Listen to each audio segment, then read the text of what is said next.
ایک کی بجائے 2 نمازوں کا ثواب ملتا ہے، یعنی ایک کی بجائے 2 نمازوں 2 نمازوں کا، تو یہ درست ہے یا غلط ہے؟ یہ تو نیازی صاحب جس نے کہا اس سے آپ نے پوچھنا تھا نا، کوئی اس کا حوالہ دیتا. یہ بات تو آج ہی سنی ہے. جی بچہ جب نابالغ ہوتا پڑھتا ہے تو اس بچی کو 2 نمازوں کا ثواب ملتا ہے، بالغوں کو 1 کا ملتا ہے. جو ہوش آواز سے پڑھتے ہیں بچے کو 2 کا ملتا ہے. بچے کو مولانا بھی مطلب الزامی جواب دے رہے ہیں کہ جس پہ فرض ہے جی وہ پوری ذمہ داری سے پڑھتا ہے جی اور رکوع و سجود اور ارکان پورے کرتا ہے، اسے تو 1 نماز کا ثواب ملے گا. جی جی اور بچہ موج میلے کے طور پر بھی پڑھتا ہے تو اسے 2 نمازوں کا ثواب ملے گا. ہاں، یہ مطلب ہے عجیب بات ہے. عجیب بات ہے. اور یہ جس نے بنائی ہے نیازی صاحب اس سے ہی پوچھیں. اور یہ تو سنا ہے اس کے والدین کو ثواب ملتا ہے کیونکہ وہ مکلف نہیں ہے، تو اس کے والدین کو. یہ تو بات درست معلوم ہوتی ہے کہ جیسے حج کے موقع پر جناب سرور عالم صلی اللہ علیہ وسلم کے سامنے ایک عورت نے اس طرح بچہ اٹھایا اور کہا یا رسول اللہ اس کا بھی حج ہے. آپ نے فرمایا ہاں اس کا بھی حج ہے، تجھے بھی اجر ہے، تو کرا رہی ہے تجھے بھی اجر ملے گا اور اس کا بھی حج ہے، مگر بالغ ہونے کے بعد اس کو پھر اپنا فرض حج دوبارہ کرنا پڑے. یہ تو اللہ کا فضل ہے نیازی صاحب کہ نابالغ بچے کی کیا نماز کیا حج ہے اس کو تو سمجھ، مگر اللہ تعالیٰ نیکیاں اس کی بھی لکھ لیتا ہے کہ اس کو انعام دیں گے. مطلب معروم نہیں رکھتے، بدیاں نہیں لکھتا. یہ اس کا رحم ہے کہ بچپن میں نادانی میں کی ہوئی نیکیاں بھی ثواب دیتا. بہت شکریہ. جی مولانا، اللہ کی رحمت نے بڑے بہانے ڈھونڈے. ٹھیک بات ہے. نماز کی انسانی معاشرے کے اندر یا مسلم معاشرے کے اندر کیا اہمیت ہے؟ مسلم معاشرے کے اندر اس کی اہمیت تو سورہ توبہ سے ہی ظاہر ہے. جب اللہ تعالیٰ نے سورہ توبہ میں یہ اعلان کر دیا مشرکین مکہ کے لیے کہ 4 مہینے کی مہلت ہے تمہیں، یا عرب کی سرزمین چھوڑ دو یا اسلام لے آؤ ورنہ اس کے بعد گردنیں اتار دی جائیں. کوئی مشرک کی زمین میں زندہ نہیں رہ سکے. یہود نصارہ کے لیے نہیں تھا، مشرکوں کے لیے. تو وہاں جو بات اللہ نے کہی کہ یہ مسلمان کیسے مانے جائیں گے، 2 باتیں کہی. ایک تو اندر سے تعلق رکھتی نا، فین تابو، اگر یہ کفر سے باز آ جائے ایمان لیں، واقام الصلاۃ وآتوا الزکوٰۃ، نماز باقاعدگی سے ادا کرے اور زکات دیں، فخلوا سبیلہم، پھر کا ان کا راستہ چھوڑ دے. ان کی جان تب چھوڑنا. اور اسی آیت سے حضرت ابوبکر رضی نے استدلال کیا تھا جب لوگ زکات دینے سے منحرف ہوگا کہ نمازیں پڑھیں گے سب کچھ کریں گے زکات نہیں دیں گے. آپ نے اعلان جنگ کیا تو حضرت عمر رضی نے کہا نہیں وہ کلمہ تو پڑھ. یہ آیت پڑھ کر حضرت ابوبکر نے کہا اللہ نے ان کا اسلام کب مانا تھا کہ اسلام تب معتبر ہوگا کلمے کے بعد نماز اور زکات. اس لیے جو نماز اور زکات میں فرق کرے گا میں اس کے خلاف جنگ کروں، لے کر چھوڑوں.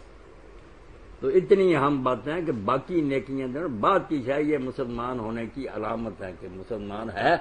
مسلمان حکومت میں صرف اس کو مانا جائے گا جو نماز باقاعدگی سے ادا کرے اور زکات. ان دونوں کا نہ کرنے والا کوئی مسلمان نہیں، نہ مسلمانوں کے ملک میں رہ سکتا. اس پر جزیہ لگ جائے گا، کافر ٹھہرا دیا جائے گا. مولانا یہ بھائی کا ایک سوال ہے کہ نماز کے اندر پہلی رکعت کے اندر اور پہلے حصے کے اندر سورہ فاتحہ جو ہے وہ پڑھنی چونکہ انفرادی طور پر یہ خود امام کے لیے اگر نیابتاً وہ کام کر رہا ہے تو اس کی کیا اہمیت ہے؟ یہ اہمیت تو یہی ہے کہ سورہ فاتحہ کے بغیر کوئی رکعت نہیں ہوتی. نہیں یہ تو بات ہوگی، لیکن اس سورہ مبارکہ کے حوالے سے نماز کے حوالے میں ہمارے لیے کیا یہ بات ہے کہ اس کی بہت زیادہ اہمیت بتائی گئی ہے، جبکہ باقی 114 صورتیں جو ہیں وہ اس کو کہا گیا کہ اس کو بعد میں پڑھ لیں، لیکن اس کو ہر رکعت کے اندر آپ نے پڑھنا ہے.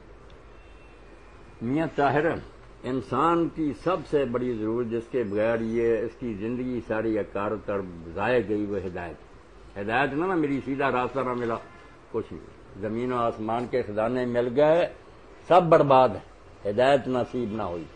اس لیے ہدایت کی دعا، ساری دعائیں پیچھے اینکر اہدنا الصراط المستقیم. ہم وہ راستہ مانگتے ہیں ان ربی علی صراط المستقیم، وہ سیدھا راستہ جو اللہ تجھ تک لے جاتا ہے. اللہ مل گیا اور اللہ کی رضا حاصل ہوگی، ہدایت مل گئی، سب کچھ مل گیا. اس لیے کہا کہ یہ پڑھو دعا، اور اس کے ساتھ پھر حکم ہوا کہ قرآن مجید میں سے کچھ اور پڑھو. یہ دعا اور جواب دعا ہوگی. ہوش سے پڑھے کہ میں نے مانگی تھی، اب میری زبان پر اللہ نے جاری کر دی. ہدایت چاہتا تو یہ قرآن کا ٹکڑا پڑھ. قرآن کے ہر حصے میں ہدایت موجود ہے. وہ درخواست ہوگی اہدنا الصراط المستقیم. یہ پورا قرآن پھر جو اترا اس کا جواب ہو گیا کہ ہدایت مانگی تھی، ہدایت یہ ہے ہدی للمتقین.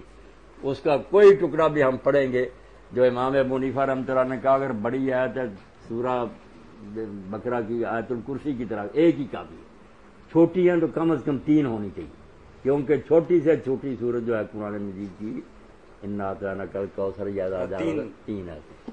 انہوں نے کہا یا بڑی آیت پڑھو جو ان کے برابر ہو یا کم از کم 3 آیتیں ہوں، کیونکہ ایک فقرہ تو کسی کتاب کا بھی ہو سکتا ہے، مگر جب 3 فقرے جڑیں گے نا تو فرائی صاحب فرماتے ہیں جس طرح قرآن میں ربط ہے نا آیتیں کوئی ماں کا رانی نہ فرشتہ نہ نبی کوئی نہیں جوڑ سکتا، الگ الگ فکرے الگ ہیں، ان کی جو ترتیب ہے اور نظم ہے لڑی جس طرح پروئی ہوئی، ان کو اپنی جگہ سے ہلا دیا جائے تو جیسے زمین و آسمان زلزلے سے تباہ ہو جائیں گے نا سارا قرآن رہ جائے گا. ربط اس کی اصل بات. ہاں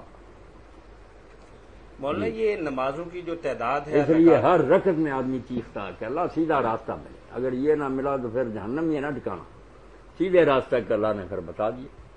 ٹھیک ہے مولانا یہ جو رکعتوں کی تعداد ہے کہ کسی میں 2 رکعتیں اور کسی میں 3 رکعتیں، یہ طاق اور جفت، اس کی بھی کوئی حکمت ہے؟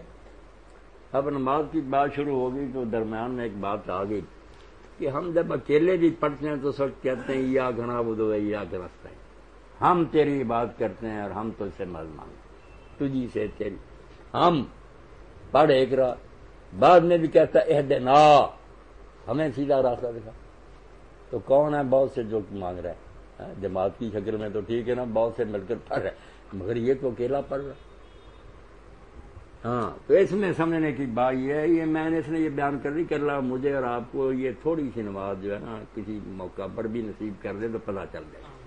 ہاں جب وہ کہتا ہے ایاک نعبد و ایاک نستعین، اب انسان جو ہے سر سے پاؤں تک کتنی چیزیں ہیں، کان ہیں، آنکھیں ہیں، زبان ہے، ہاتھ ہے، پاؤں ہے، رواں ہے، دماغ ہے، دل ہے.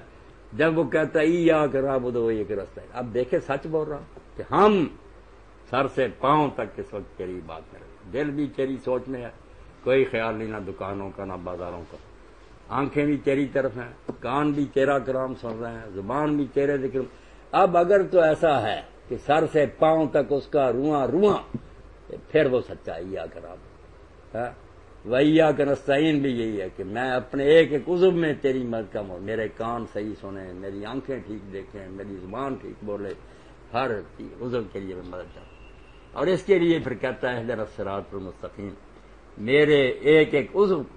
ایک حدیث شریف میں آتا ہے نا تہجد کے وقت حضور دعا کرتے تھے اللہ میری آنکھوں میں نور کر دے، میرے کانوں میں نور کر دے، بہت لمبی ہے. آخر میں فرمایا وَاجْعَلْنِي نُورًا، مجھ کو سارے کے سارے کو نور بنا دے. یہ ہے ایاک نعبد و ایاک نستعین اور اهْدِنَا الصِّرَاطَ الْمُسْتَقِيمَ، میرا ایک حصہ جو نا نور ہو، اس میں کوئی گمراہی نہ رہے، ہدایت. اور یہ بھی بات ہے سوچنے کی کہ اکیلا جب پڑھے اور وہاں آخر میں پھر کہتا آمین، امام کے پیچھے تو پڑھتا تھا تو کہتا تھا نا آمین ٹھیک ہے، اس نے دعا کی، اس نے آمین کی. اب کس نے دعا کی ہے جس کے پیچھے یہ آمین کی؟ کون کہہ رہے ہیں آمین؟ یعنی انسان کا دل جو ہے وہ امام ہے. دل میں اگر اللہ کی یاد نہیں، کوئی زبان اگر پڑھ رہی نماز کوئی نماز نہیں، دل ہے حاضر. یہ امام اگر پڑھ رہا ہے تو بعد میں یہ سارے عذاب اور اٹھتے ہیں کہ واقعی اے ہمارے دل تو نے جو مانگا ہم سارے اس پر آمین کریں. ہاں ہم ہاتھ پاؤں کانوں. یہ تو میاں طاہر نے بھی سنا، آپ نے یقین جانے میں نے تھوڑا سا اشارہ کیا جب پڑھتے ہیں نیک لوگوں کی نماز اور اس کی حقیقت پھر شرم آتی ہے کہ کون سی نماز ہے جو ہم پڑھتے ہیں. اسی لیے ہمیں اس سے کوئی وہ فائدہ نہیں مل رہا جو ملنا چاہیے تھا. کوئی بات آپ کی سمجھ میں آئی ہے جو میں نے کہی ہے؟ ٹھیک ہے مولانا جزاکم اللہ خیر. اور یہ رکعتوں کی جو تعداد مختلف ہے اس کے بارے میں تھوڑی سی تفصیل بتائیے. رکعتوں کی تعداد جو مختلف ہے وہ سمجھنے کے لیے یہ بات ذہن میں ہونی چاہیے کہ اللہ تعالیٰ نے پہلے جو نماز مسلمانوں کے لیے لازم قرار دی تھی، جو رسول کریم علیہ السلام بھی پڑھتے تھے، صحابہ بھی پڑھتے تھے، جس وقت کافر تنگ بھی نہیں کر سکتے تھے، وہ تہجد کی نماز تھی. اس وقت کافر سوئے رہتے تھے، اللہ نے